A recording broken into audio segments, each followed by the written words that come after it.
कक्षा अष्टमी, विषय हिंदी, पाठ 2, तलाश, भारत के अतीत की खोज। इसका आधा अध्याय हमने पहले अध्ययन कर लिया था, उससे आगे वाले का हम अध्ययन करेंगे।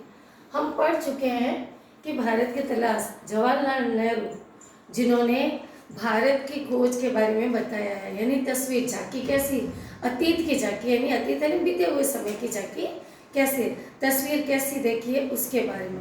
पहले तो जवाहरलाल नेहरू क्या करते थे, भारत के बारे में पश्चिमी मित्रों की तरह उसकी आलोचना करते थे, पर धीरे धीरे जब उन्होंने देखा कि दूसरे देश भी हमारे भारत देश में वहाँ के यात्री आते हैं, फिर भी हमारे भारत देश में किसी प्रकार का कोई बदलाव नहीं हुआ, तो नेहरू जी कहते हैं कि मुझे लग रहा है भारत की सभ्यता और संस्कृति पर किसी प्रकार का कोई प्रभाव नहीं पड़ा है, यानी हमारी भारतीय सभ्यता और संस्कृति में कोई बहुत अधिक एक मजबूत रहस्य है जिसके कारण इसे कोई भी हिला ना सका। उसके आगे मैंने भारत का इतिहास और उसके विशाल प्राचीन साहित्य के कुछ अक्षों को पढ़ा है, यानी कुछ भागों के बारे में पढ़ा मैंने इतिहास के, और पूरी जानकारी भारत के इतिहास के बारे में जब उन्होंने पढ़ा तो उन्हें कुछ अच्छी अच्छी बातें जानकारी प्राप्त हुई, उसकी भाषा की स्फुटता के बारे में पता चला,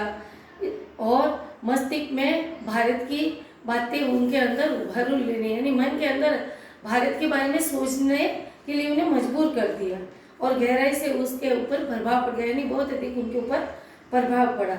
जिस प्रकार मैंने उन पराक्रमी यात्रियों के साथ भारत की यात्रा की, यानी उन्होंने कहा मैंने भी भारत की यात्रा की थी, किनके साथ, चीन, पश्चिम और मध्य एशिया से आए हुए यात्रियों के साथ, तो मुझे उनके साथ यात्रा करने में उनकी यात्राओं की दास्तान छोड़ गए, वो तो यहाँ से चले गए, परंतु मैंने उनके साथ जब घूमा तो मैंने क्या क्या अनुभव किया उसके बारे में भी लिख रहा हूँ, और उनकी जो कहानियाँ या यादें जो जुड़ी हुई थी उसके बारे में मैं बता रहा हूँ। मैं उस हिमालय पर घूमता रहा जिसका पुराने मिथकों और दंत कथाओं के साथ निकट संबंध है। उन्होंने कहा कि मैं उस हिमालय, कौन सा हिमालय, हमारा महान हिमालय, जिससे बहुत सारी हमारी कथाएं जुड़ी है, यानी भारत का जो हिमालय है, हिमालय पर्वत, वह किसी आंधी तूफान में डगमगाने वाला नहीं है, उसी प्रकार हमारे भारत की सभ्यता और संस्कृति भी यहाँ पर स्थिर है, वह भी कहीं जाने वाली नहीं, या उसे कोई भी खंडित नहीं कर सकता। और उन्होंने कहा मैंने हिमालय को देखा, पहाड़ के प्रति मेरे मन ने और कश्मीर के साथ मेरे खून के रिश्ते ने मुझे उसकी ओर विशेष रूप से आकर्षित किया। उन्होंने कहा मैंने पहाड़ों को देखा, ऐसे ही हरियाली और पहाड़ों से मैं बहुत अधिक प्रेम करता हूँ, और मेरे कश्मीर के साथ मेरे रिश्तेदार रहते हो, ऐसे मेरे खून का रिश्ता जुड़ा हुआ है कश्मीर से, और भारत की विशाल नदियों ने मुझे आकर्षित किया। उसके साथ साथ भारत के मैदान, विशाल नदियाँ, इन्होंने भी नेहरू जी को आकर्षित यानी प्रभावित किया, और इतिहास के अनगिनत पहलू की याद आ जाएगी, यानी मैं जब घूमने गया तो इनको, जब मैंने पहाड़ों को, पर्वतों को, नदियों को देखा तो मेरी पुरानी यादें ताज़ा हो गई। इंडस या सिंधु जिसके आधार पर हमारे इस देश का नाम पड़ा इंडिया और हिंदुस्तान, और जिससे पार करके हजारों वर्षों से यहाँ जातियाँ आती रही है। उन्होंने कहा है कि हमारे इंडिया और हिंदुस्तान, हमारे भारत देश का, हमारे देश का इंडिया और हिंदुस्तान नाम किस पे पड़ा है, किसके आधार पर पड़ा है, इंडस और सिंधु के आधार पर पड़ा है। तो वो कह रहा है इसके आधार पर हमारे हिंदुस्तान का नाम पड़ा है। यहाँ पर अलग अलग जातियाँ भी आई है, जैसे कबीले, काफिले, सेना, फौजी सेनाएं, ये भी यहाँ आए। और उन्होंने कहा कि मैंने हिमालय की निकलने वाली नदियों के बारे में भी जानकारी प्राप्त की। पहली नदी हमारी ब्रह्मपुत्र इतिहास की मुख्य धारा से लगभग कटी हुई पर पुरानी कहानियों से आज भी जीवित है। उत्तर पूर्वी पहाड़ियों के हृदय से पड़ी गहरी दरारों से निकलती हुई भारत में प्रवेश की। यानी ब्रह्मपुत्र इतिहास की मुख्य धारा से अलग कटी हुई, यानी हमारे भारत से ब्रह्मपुत्र की नदी के बारे में चर्चा कम हो रखी है इतिहास में। फिर भी वो कह रहा है, फिर भी मैं अंत में कहाँ प्रवेश करती हूँ, भारत के अंदर ही प्रवेश करती हूँ। उसके बाद में हमारी दूसरी नदी आई है यमुना नदी। यमुना नदी जिसके चारों ओर नृत्य, उत्सव और नाटक से संबंध न जाने कितनी पौराणिक कथाएं, यानी पौराणिक यानी पुरानी कथाएं भी हमारी यमुना नदी से जुड़ी हुई है। तो कह रहा है कि यमुना का कैसे आगमन हुआ, इसके बारे में ये सारी कथाएं भी हमारी इस इतिहास में जुड़ी हुई है। तो पहली नदी थी हमारी ब्रह्मपुत्र, दूसरी है यमुना, और इन सबसे बढ़कर है भारत की हमारी सबसे पवित्र नदी कौन सी है, गंगा। भारत की प्रिय नदी, भारत के हृदय पर राज करने वाली नदी है हमारी गंगा नदी। और लाखों यानी गंगा नदी लाखों लोगों के मन पर अभी तक छाई हुई है, और वहाँ पर लोग यानी श्रद्धालु आधुनिक युग तक गंगा की गाथा, भारत की सभ्यता और संस्कृति गाती, यानी अभी तक भारत की जो गंगा जो नदी है वह एक पवित्र नदी है। और वहाँ पर लोग इसलिए जाते हैं कि वहाँ पर अगर हम स्नान करते हैं तो हमारे सभी पाप समाप्त हो जाते हैं। तो इस नदी की भी महानता के बारे में बताया। उसके साथ साथ नेहरू जी और कहाँ गए, पुराने स्मारक देखे उन्होंने, पुरानी मूर्तियाँ देखी, भित्ति चित्र देखे, यानी दीवार पर बने हुए चित्र भी उन्होंने देखे, अजंता एलोरा की गुफा भी देखी, अन्य स्थान देखे। उसके बाद में आगरा, दिल्ली में कुछ समय बाद उन्होंने खूब वहाँ की बनी हुई खूबसूरत इमारत भी देखी, यानी पत्थर से बनी हुई अलग अलग इमारतें भी देखी। फिर उन्होंने कहा मैं अपने शहर इलाहाबाद में या फिर हरिद्वार में महान स्नान पर्व कुंभ के मेले में जाता हूँ और देखता हूँ कि वहाँ अब भी सैकड़ों और हजारों तादाद में लोग आते हैं। ये फिर उन्होंने कहा वो कुंभ की यात्रा के बारे में बताया। कुंभ का मेला लगता है कहाँ पे लगता है, इलाहाबाद है प्रयाग का दूसरा नाम है इलाहाबाद यानी प्रयाग, हरिद्वार और नासिक में, इन 3 जगह हमारे कुंभ का मेला लगता है। और अभी तक हम जानते हैं कि प्राचीन समय से कुंभ के मेले में हजारों करोड़ों लोग, यात्री या मुनिवर वहाँ पर सभी लोग इकट्ठा होते हैं। और मानना है कि अगर वहाँ पर कुंभ के मेले में स्नान करने से लोगों के पूर्वजों के किए हुए पाप भी समाप्त हो जाते हैं। तो लोगों ने गंगा स्नान को भी बहुत अधिक पवित्र माना है। तो गंगा स्नान का तो मैंने बताया आपको, गंगा स्नान करने से लोगों के मन में ये श्रद्धा है कि हमारे पूर्वज या हमने जो भी पाप किए हैं, गंगा के स्नान करने से हमारे सारे कष्ट या पीड़ाएं, जो भी पाप किए वो सारे समाप्त हो जाएंगे। और गंगा ऐसी पवित्र नदी है जो हमेशा बहती रहती है, कहीं पे भी रुकती नहीं है। लोगों की उस पर बहुत अधिक आस्था भी है, जो हमारे लोगों को अनगिनत पीढ़ियों से भारत की इस तरह नदी की ओर खींची जाती है। यानी सभी उस नदी की महानता के बारे में सोचकर या उसके बारे में सुनकर उसकी ओर खींचे चले जाते हैं।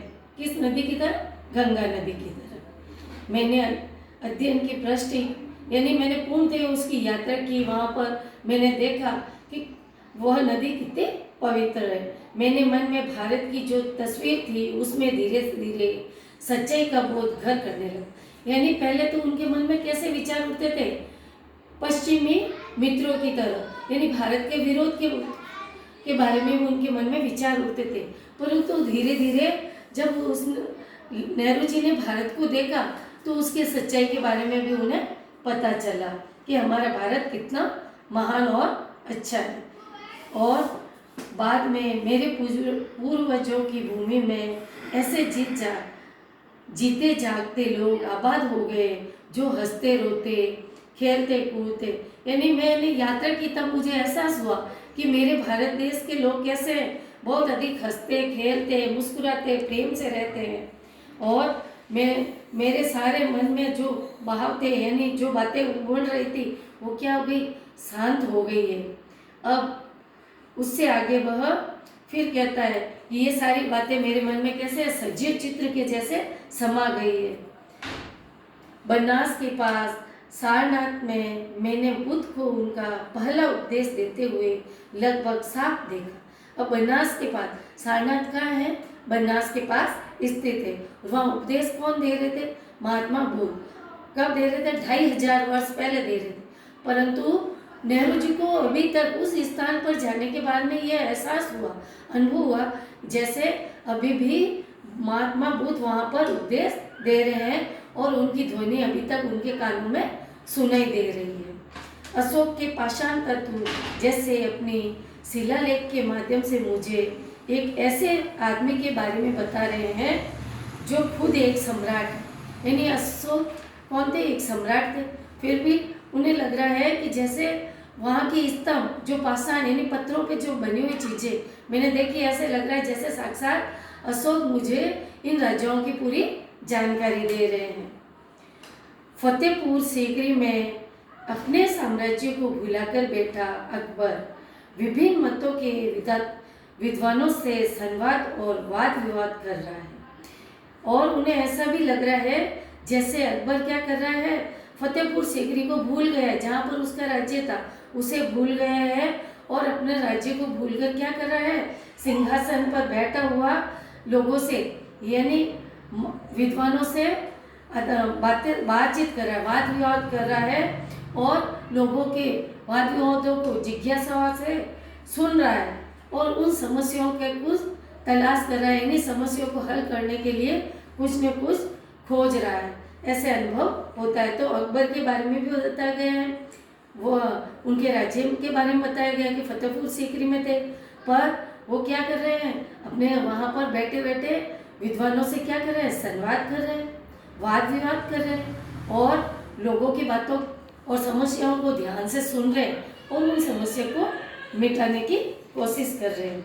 अपने उतार चढ़ाव और धीरे धीरे इन सारी बातों को सुनकर देखकर नेहरू जी को बहुत अधिक अच्छा अनुभव हुआ और उन्होंने कहा कि ये परंपराएं जो दूर दूर तक जनता में फैली थी और उनमें उस पर गहरा प्रभाव पड़ा, यानी ये जो हमारी नदियों के प्रति, पहाड़ों के प्रति और भारत की सुंदरता के प्रति जो नेहरू जी के मन में देखा, अनुभव किया यात्रा में, तो उन्हें लगा कि भारत से सुंदर कोई ऐसा देश नहीं हो सकता, इतना पवित्र, और भारत की जो सभ्यता संस्कृति है वह कभी भी समाप्त नहीं हो सकती। ठीक है, अब हम कक्षा कार्य व गृह कार्य प्रश्न देखेंगे। कक्षा कार्य प्रश्न, इस अध्याय में किन किन नदियों के बारे में बताया गया है। हमारी 3 नदियाँ आई थी, ब्रह्मपुत्र, यमुना और गंगा नदी। इतिहास के प्रारंभ से ही किस नदी ने भारत के हृदय पर राज किया था। इतिहास जब शुरू हुआ तभी से हमारे कौन सी नदी थी, पवित्र नदी, गंगा नदी, उसने भारत के हृदय पर राज किया था। सारनाथ कहाँ पर स्थित है, वहाँ पर किसने उपदेश दिया था। सारनाथ बनारस के पास है, बनारस, और वहाँ पर महात्मा बुद्ध ने उपदेश दिए थे। पर्यायवाची शब्द, नदी, सरिता, आपंगा, तरगिनी, पहाड़, पर्वत, शेर, अचल। गंगा, देवापंगा, विष्णुपदी और जाह्नवी। सिंधु, समुद्र, जलधि, रत्नाकर। गृह कार्य प्रश्न, कुंभ का मेला कहाँ कहाँ पर लगता है। मैंने 3 नाम बोले थे, उन तीनों के नाम लिखने हैं। नेहरू जी ने अकबर के बारे में क्या समझाया था, लिखो। यानी नेहरू जी ने अकबर के बारे में क्या कहा था वो बताना है। हमारे देश का नाम इंडिया और हिंदुस्तान किसके आधार पर पड़ा है, वो आपको 2 नाम बोले थे वो बताने हैं। धन्यवाद।